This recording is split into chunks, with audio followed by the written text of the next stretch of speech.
America just handed China the keys to the world's last resource frontier.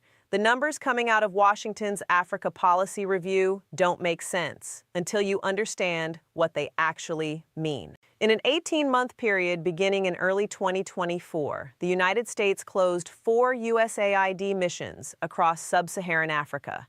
It withdrew military advisory teams from 3 countries where they had operated for a decade. It declined to renew the African Growth and Opportunity Act preferences for 2 nations. It cut development finance commitments by 37% from the prior year's baseline. And it allowed the Millennium Challenge Corporation's pipeline of African infrastructure projects specifically designed to compete with Chinese belt and road financing, to shrink from 12 active country compacts to 7. Each of these decisions, reported individually as budget adjustments or policy recalibrations, looks like a footnote. Together, they represent the most significant American retreat from the African continent since the end of the Cold War. And China was waiting. In the same 18-month period, Chinese state enterprises signed 78 new resource extraction and infrastructure agreements across 23 African nations. Chinese development finance commitments to Africa,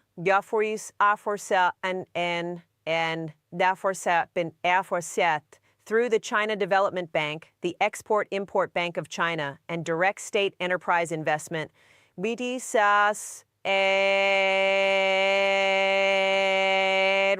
$31.7 billion, the highest annual figure since 2016. The Forum on China-Africa Cooperation Summit in Beijing produced commitments for an additional $51 billion over the following 3 years. Here is the specific resource inventory that Washington just surrendered to Beijing's influence. The African continent contains 30% of the world's remaining mineral reserves, 60% of the world's arable land that has not yet been brought into commercial agriculture, 13% of proven global oil reserves, and the largest untapped reserves of cobalt, lithium, manganese, and platinum group metals on Earth, the exact minerals that the advanced technology sectors of the 21st century require in quantities that current supply chains cannot provide. The total estimated economic value of Africa's subsurface resource endowment, calculated at current commodity prices and projected technology demand growth, runs to approximately $12.8 trillion. That's not a number I constructed. That's the figure from a 2024 McKinsey Global Institute assessment of African resource value using the same methodology applied to assess Middle Eastern oil reserves. $12.8 trillion, roughly half the current annual GDP of the United States, sitting in the ground across a continent that America is walking away from and China is systematically integrating into its supply chains. I've spent years analyzing the strategic competition for African resources. What I'm going to tell you today is not the story of Chinese generosity or African development. It's the story of the most consequential resource acquisition in modern history, quietly, systematically executed while Washington's attention was focused elsewhere. And it's the story of exactly what America loses when that acquisition is complete. Nas datter nachonach. Des nas nanchach. Chapter 1. The resource inventory America is abandoning. Let me be specific about what $12.8 trillion actually represents, because the abstraction of a large number obscures the concrete strategic reality. Start with the Democratic Republic of Congo, the country that the IMF recently described as potentially the Saudi Arabia of the electric vehicle revolution. The DRC contains an estimated 70% of the world's known cobalt reserves. Cobalt is essential for the lithium cobalt oxide cathodes used in the vast majority of rechargeable batteries, the same batteries in your smartphone, your laptop, and every electric vehicle on the road.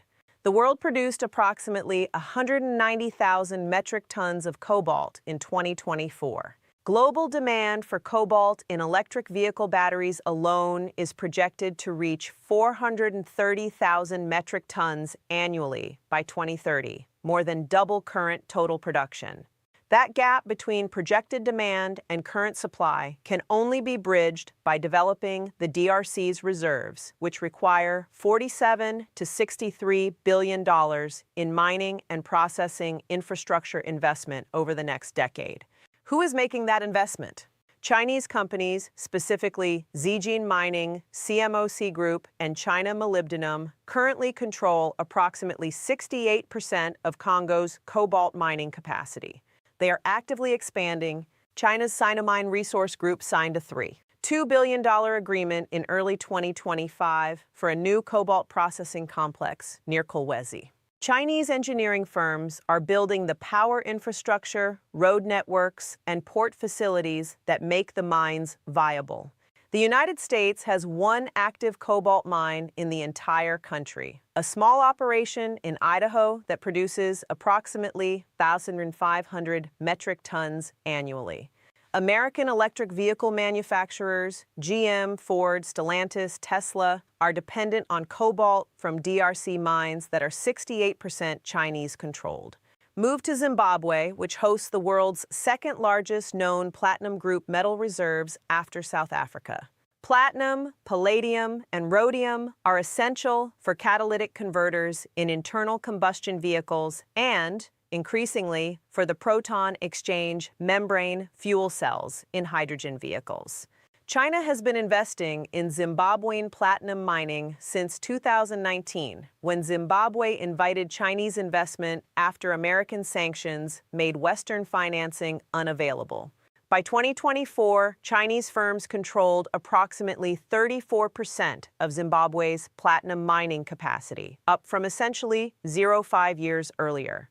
Move to Tanzania, which has the world's largest known graphite reserves, the material essential for electric vehicle battery anodes, as I discussed in the rare earth analysis. Chinese companies began acquiring Tanzanian graphite deposits in 2016, when the economics of graphite for battery applications first became compelling. They now control processing facilities that handle approximately 40% of Tanzanian graphite exports.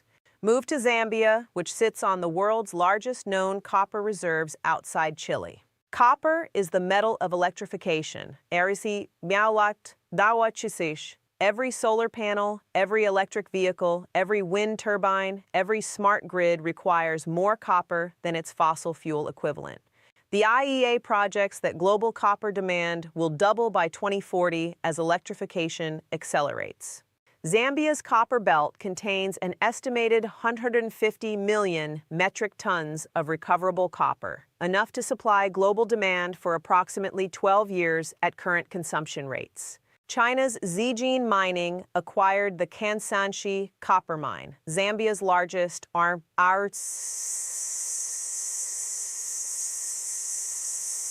and is developing the Trident project, which when complete will be one of the 10 largest copper operations globally. CNMC, China Non-Ferrous Metal Mining, has operated the Chambishi copper complex since 1998 and has expanded it into a full industrial chain including smelting and refining. I could continue through Nigeria's lithium discoveries, Mozambique's natural gas reserves, Ghana's manganese deposits, and South Africa's chromium, the metal essential for stainless steel and aerospace alloys. The pattern is consistent across every critical mineral category. Chinese investment has moved systematically into the African resource frontier as American engagement has retreated.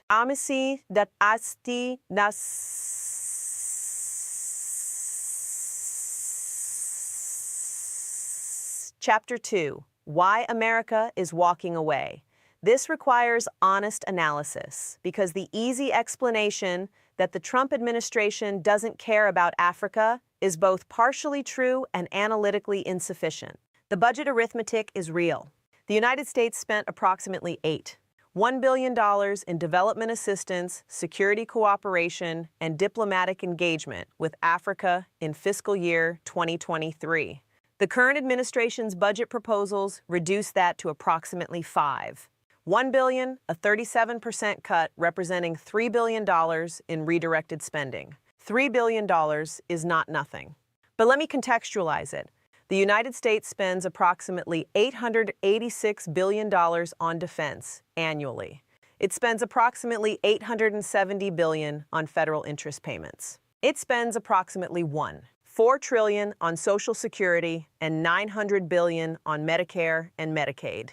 $3 billion, the amount being saved by cutting African engagement, represents 0.03% of federal outlays. The decision to cut African engagement is not primarily fiscal. Fiscal logic would point toward cutting programs where the cost-benefit ratio is most unfavorable, which is not African development programs by any competent strategic analysis. The decision is primarily ideological and political. Africa is not a domestic political priority. The bureaucratic constituencies for African engagement are weak compared to those for Middle East or European commitments, and the current political configuration in Washington treats development assistance as expenditure rather than investment.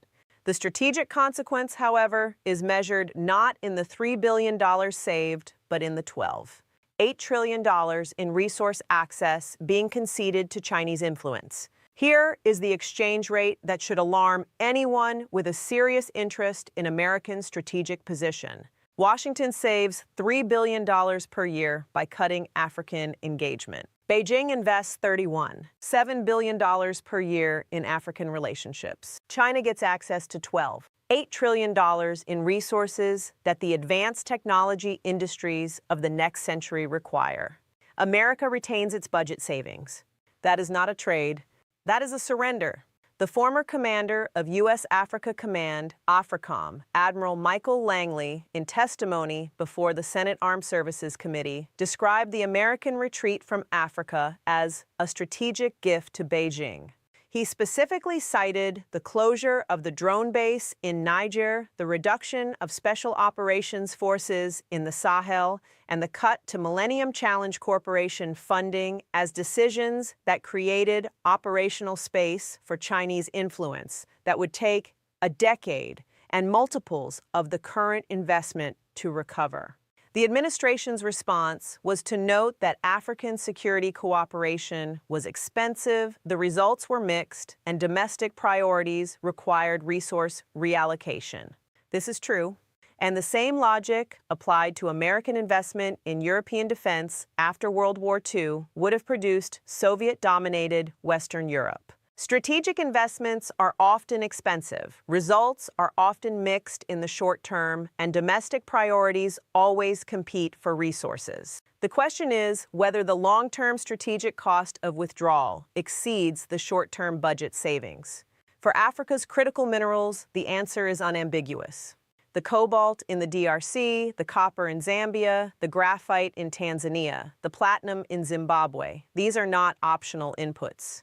They are required components of the technology sectors that will define economic and military power for the next 50 years. Walking away from the relationships, institutions, and engagement that provide access to those resources because of short-term budget pressure is strategic malpractice measured in trillions.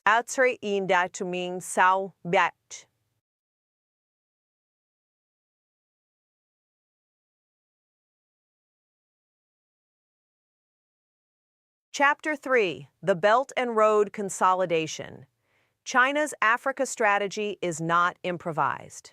It has been executing for 25 years, beginning with the establishment of the Forum on China-Africa Cooperation in 2000, and it has evolved through systematic phases that demonstrate exactly the kind of patient strategic architecture I've observed in Chinese approaches to every domain. Phase 1 was trade, the 1990s and early 2000s, establishing commercial relationships and demonstrating Chinese willingness to engage without colonial conditionality. China became Africa's largest trading partner in 2009, displacing the United States and European nations that had dominated African trade for 2 centuries. Phase 2 was infrastructure, the Belt and Road Initiative from 2013 onward, using infrastructure financing to build the roads, railways, ports, and power plants that make resource extraction viable and that create physical dependencies on Chinese engineering standards,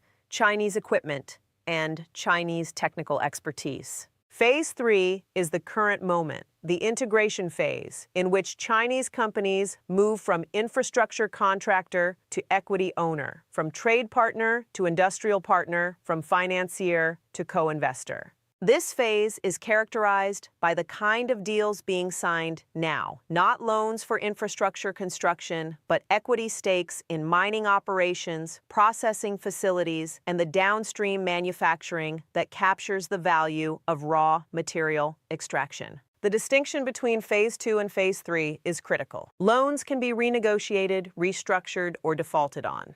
Equity stakes cannot. When a Chinese company owns 68% of a Congolese cobalt mine, that ownership is not contingent on a debt repayment schedule. It persists regardless of political changes in Beijing or Kinshasa, regardless of commodity price cycles, regardless of diplomatic tensions. Equity ownership is durable in ways that lending relationships are not. This is the mechanism that makes Chinese resource acquisition in Africa strategically different from the debt trap diplomacy narratives that dominated Western coverage of Belt and Road in its early years.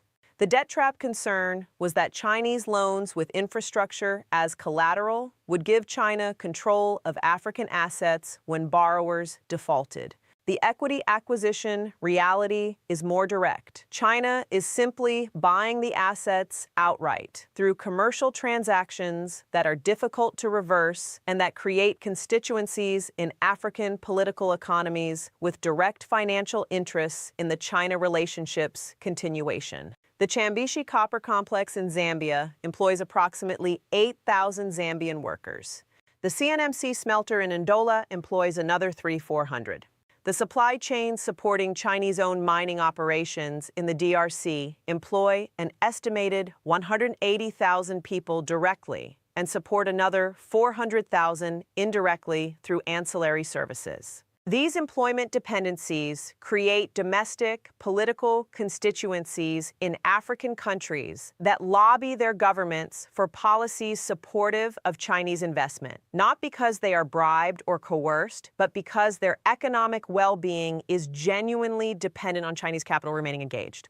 That is how China builds influence that lasts, not through military bases and security guarantees, but through employment relationships, industrial ownership, and the economic dependencies that flow from being the primary source of capital, technology, and market access in economies that need all three. Asimir Satbindase Chapter 4. The technology race underneath the surface. Here is the dimension of African resource competition that most geopolitical analysis entirely misses. The race for African resources is not primarily about the current decade. It is about the 2030s and beyond, when the full transition to electric vehicles, renewable energy, and advanced electronic systems creates demand for critical minerals that cannot be met from current supply chains. The numbers are staggering. The IEA's net zero by 2050 scenario requires a 6-fold increase in critical mineral production by 2040. The stated policies scenario, the more moderate projection based on current policy trajectories, still requires a tripling of cobalt supply, a quadrupling of lithium supply, and a doubling of copper supply by 2040. Where does that supply come from? The IEA's own analysis finds that the incremental supply must come primarily from African deposits for 3 reasons. First, the highest grade, lowest cost, undeveloped mineral deposits are concentrated in Africa, the DRC's cobalt, Zambia and Congo's copper, Zimbabwe and South Africa's platinum group metals. Second, the logistical infrastructure now being built by Chinese companies makes African deposits increasingly accessible at commercial scale. Third, environmental and permitting constraints in developed economies make opening new mines in North America, Europe, or Australia far slower and more expensive than development in Africa. China understands this supply arithmetic perfectly. The systematic acquisition of African mineral assets that is now accelerating is not driven primarily by current supply needs. It is driven by the recognition that whoever controls African mineral production capacity in 2035 controls the inputs for the technologies that define the 21st century economy. The technology sectors depending on these minerals are not marginal. Electric vehicles, a market projected to reach $31 trillion in cumulative sales by 2040. Renewable energy systems, solar panels, wind turbines, grid-scale batteries, a market projected to require $5 trillion in annual investment by 2030.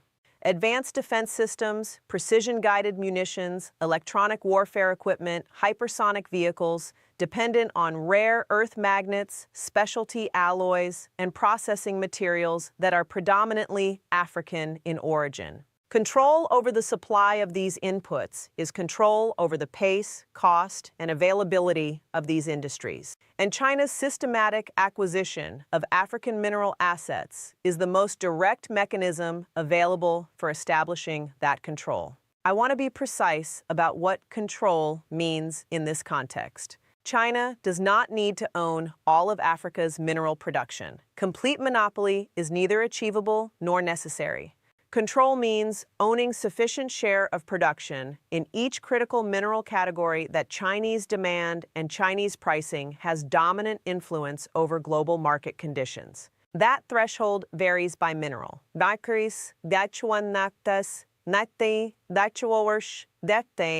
For cobalt, 68% of DRC production is already sufficient. For copper, China's current African position represents 23% of projected incremental supply. Significant, but not yet dominant.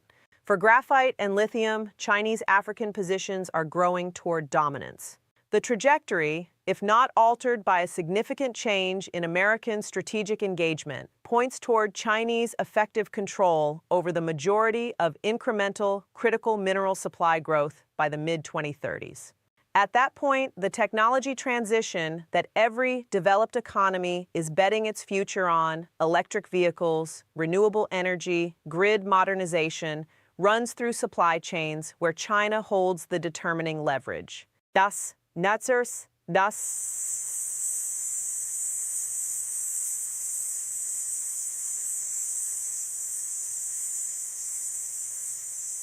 Chapter 5, What You Stand to Lose. Let me bring this to the level of specific consequences for your daily life because geopolitics that doesn't translate to lived experience remains an abstraction.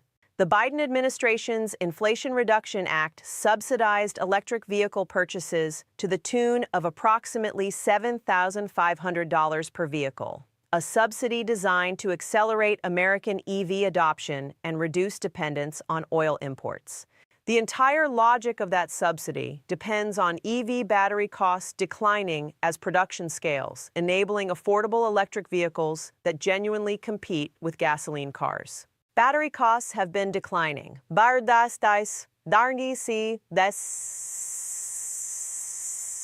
But that decline depends on stable, competitively priced cobalt and lithium supply. If China's control over African cobalt production reaches the level that its control over rare earth processing has already reached, where Chinese market power allows prices to be managed strategically rather than determined by competitive supply, then the EV cost curve flatlines. The $7,500 subsidy becomes insufficient to close the cost gap. The EV transition stalls.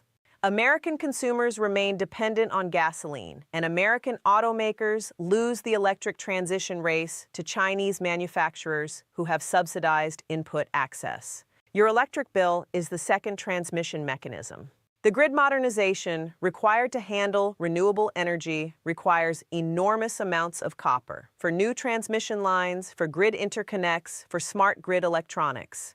The offshore wind turbines that states from Massachusetts to Virginia are betting their energy transition on require approximately 8,000 tons of copper per gigawatt of installed capacity. Grid-scale battery storage systems require cobalt.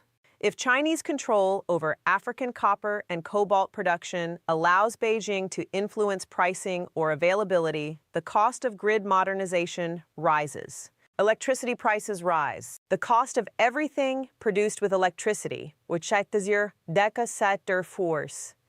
to say, everything rises accordingly. These are not theoretical concerns. They are the arithmetic consequences of allowing one strategic competitor to establish dominant influence over the material inputs for the energy and technology transition that shapes the economic future. The $3 billion per year that Washington is saving by cutting African engagement will cost Americans many times that figure in higher electricity prices, higher EV costs, higher battery costs, and the foregone economic output that comes from running a technology transition on supply chains controlled by a strategic adversary.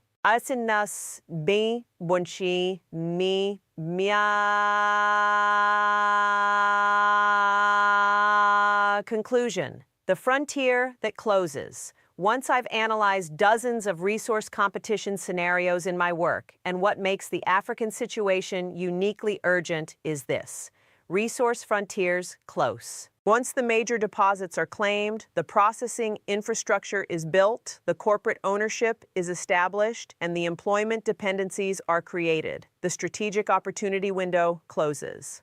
It does not reopen. The Middle East oil era is the clearest precedent. In the 1940s and 1950s, American oil companies established the positions in Saudi Arabia, Kuwait, and the Gulf states that gave the United States decades of influence over the world's most strategic energy resource. That positioning required sustained engagement, patient investment, and willingness to accept short-term costs for long-term strategic benefits. The window for analogous American positioning in Africa's critical mineral frontier is approximately 5 to 8 years, in my assessment.